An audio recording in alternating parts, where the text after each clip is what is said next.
नमस्कार, मी स्मिता. आपल्या टिप्शनरी चॅनलमध्ये तुमचे स्वागत आहे. ह्या व्हिडिओमध्ये आपल्याला आवश्यक असलेल्या वस्तू आपण अनेकदा जवळ ठेवतो, परंतु काही गोष्टींबाबत वास्तूमध्ये विशेष नियम बनवलेले आहेत. ते काय आहेत हे आपण पाहूयात.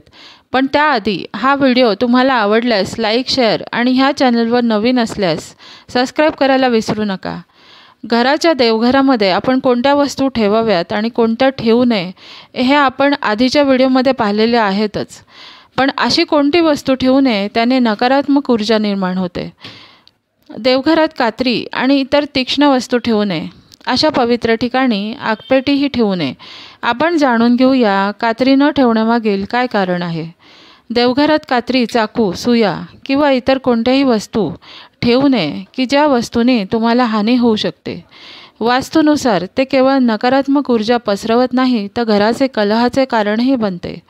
एकता, प्रेम आणि सकारात्मक ऊर्जा वाढवणाऱ्या आणि कोणत्याही प्रकारच्या नकारात्मक वातावरणापासून दूर राहणाऱ्या वस्तूच देवघरात ठेवाव्यात. देवघराच्या मंदिरातून तीक्ष्ण वस्तू काढून टाकल्याने व्यक्तींना केवळ त्यांच्या आध्यात्मिक साधना, ध्यान आणि भक्तीवर लक्ष केंद्रित करणे सोपे होते.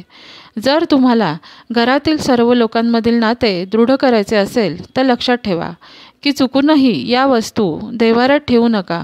यामध्ये कात्रीसह कोणत्याही तीक्ष्ण वस्तूंचा समावेश आहे आणि माचीस किंवा लायटरसारखी कोणतीही ज्वलनशील उपकरणे ठेवू नका. देवघरात भग्न झालेली मूर्ती किंवा फोटो ठेवू नये.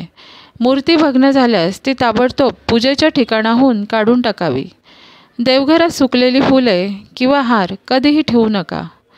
देवघरात अगरबत्ती किंवा फुलांचे दिवे लावू नका. जर तुम्ही देवघरात सांगितलेल्या गोष्टींची काळजी घेतली आणि काही गोष्टी या ठिकाणी ठेवल्या नाहीत तर तुमच्या घरात नेहमी सुखसमृद्धी राहील आणि वास्तुदोषही राहणार नाहीत.